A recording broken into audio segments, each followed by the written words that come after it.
नमस्कार दोस्तों, मैं आपका दोस्त प्रतीक सुभाष और इस वक्त देश के इन्फ्लुएंसर या फिर हमारे क्षेत्र के इन्फ्लुएंसर जो है वो इस तरह के कंटेंट बनाने में लगे रहते हैं कि किसी तरह की एक बड़ी ब्रांड की डील बन जाए। लेकिन मैं बोलता हूँ इस देश का अगर कोई असली ब्रांड है वो है किसान। और किसान की बात कोई से भी इन्फ्लुएंसर करते नहीं कि उनको चाहिए क्रीमी लेयर वाली ऑडियंस। लेकिन आज हम किसान की बात इसलिए करेंगे कि हमारे साथ है हमारे क्षेत्र के, हमेशा हमारे क्षेत्र में किसानों की आवाज़ उठाने वाले धीरज सिंह जी ठाकुर साहब। बहुत अन्य संगठनों में भी ये पदासीन है, लेकिन आज मैंने इनकी एक पोस्ट देखी और पोस्ट के बाद समझ में आया कि किसान वाकई में बड़ा ही कष्ट में है। तो अब मैं ज़्यादा देर आपका समय ना लेते हुए मैं सीधा इनके पास ले जा रहा हूँ आपको और बताऊँगा, इनके ही द्वारा ये बताएंगे कि किसानों को आखिर में क्या दिक्कत इस वक्त फेस करनी पड़ रही है। अभी खेती तो अच्छी हुई इस बार, खेती अच्छी हुई है, लेकिन अगर हम देखें कि जैसे सोयाबीन की फसल थी, सोयाबीन की फसल में पानी के कारण और बहुत सारी बीमारियों के कारण सोयाबीन की फसल ठीक से आ नहीं पाई।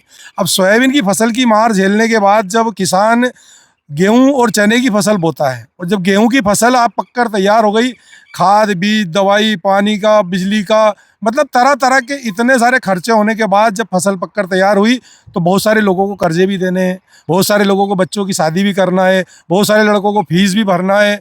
अब सारे खर्चे आकर आखिरी में लगते हैं किसान को कि जब फसल बेचेंगे तो अपन उनका कर्जा दे देंगे। लेकिन आज 1 महीने से फसल घर पर पड़ी हुई है, लेकिन फसल को खरीदार कोई नहीं है। मंडी में ले जाते हैं तो औने पौने दाम पर वो खरीदने को बैठे हैं। सरकार नहीं खरीद रही। सरकार पहले 1 तारीख दी थी, पिछले साल तो 15 मार्च से प्रारंभ हो गया था, लेकिन इस बार 1 तारीख दी थी। चलो 1 तारीख तक सब्र किया, अब 10 तारीख दे दी और ऐसी उम्मीद है, मतलब ऐसी अफवाहें उड़ रही है कि 10 से भी आगे बढ़ सकती है। तो अब किसान अगर जाएगा तो कहाँ जाएगा? अब या तो किसान अपनी फसल को पौने पौने दाम पर मंडी में बेचे, ठीक है, अगर वो रखता है तो उसके ऊपर ब्याज, अगर किसी से कर्जा ले रखा है तो कर्जा भी चढ़ा हुआ है, बच्चे की शादी करना है तो हलवाई को भी देना है, टेंट को भी देना है, और बहुत सारे खर्चे हैं जो जुड़े हुए। सभी जानते हैं बिल्कुल सही कि किसान के पास इसके अलावा आय क्या है।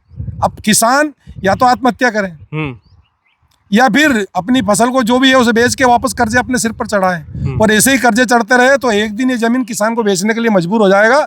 और किसान ने अगर जमीन बेच दी तो मतलब बहुत भयंकर बुरा समय आने वाला है कि अगर किसान खेती करना बंद कर देगा, अगर किसान के बच्चों ने खेती करना छोड़ दिया तो खाने के दाने के आने के वो पड़ जाएंगे।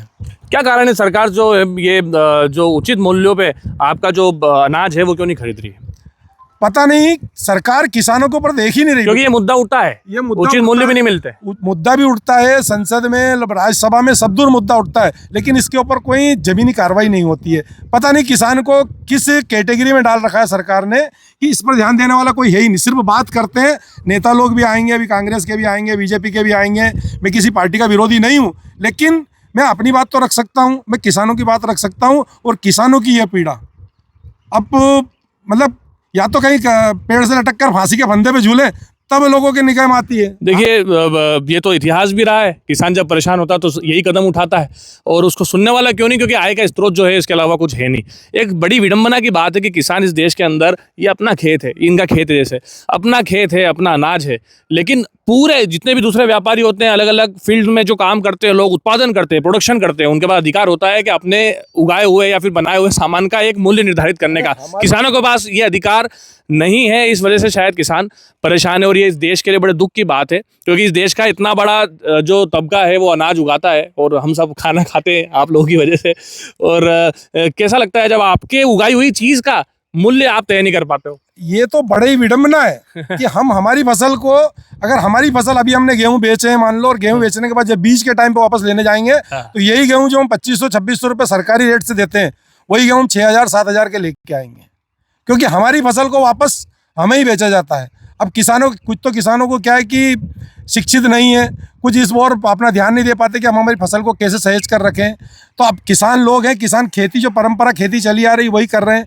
कुछ लहसुन प्याज की खेती करते हैं, प्याज के लहसुन के जरा से दाम बढ़ जाए, लोग प्याज की और टमाटर की माला पहन कर डिबेट में आ जाते हैं। बहुत कम पत्रकार ऐसे होते हैं जो ऐसे मुद्दों को लेकर रोड पर आते हैं, वरना पत्रकार भी क्या है कि थोड़ा सा उनको भी मिल जाए तो वो भी बस जो नेता कहते हैं वही रहते हैं। बाकी अभी तो अंत में आप क्या कहना चाहेंगे? अभी सरकार से कुछ मुख्य मांग, आपकी एक वीडियो भी देखी मैंने, क्या कहना चाहेंगे? मेरा कहना कुछ नहीं है, मेरा कहना सिर्फ इतना सा है कि जो किसान की फसल है, हम आपसे ना तो भीख मांग रहे हैं, ना अनुदान मांग रहे हैं, ना कुछ मांग रहे हैं। आपने जो तय करा है, जो भाव तय करा है, वो या तो आप सहकारिता के माध्यम से किसान से फसल खरीद लो, या मंडियों में वो तय कर दो कि इससे कम पे कोई किसान की फसल नहीं खरीदेगा। बस किसान संतुष्ट है। बहुत बहुत धन्यवाद हमसे बात करने के लिए। आपके विचार देखकर बिल्कुल ऐसा लगता है, और जब भी आप बोलते हैं तो ऐसा हमेशा प्रतीत हुआ है हमको, पहले भी और आज भी, कि वाकई में किसान की पीड़ा आप आपके मन में रखते हैं। इसी तरह से आप किसानों के हित की बात रखते जाएं।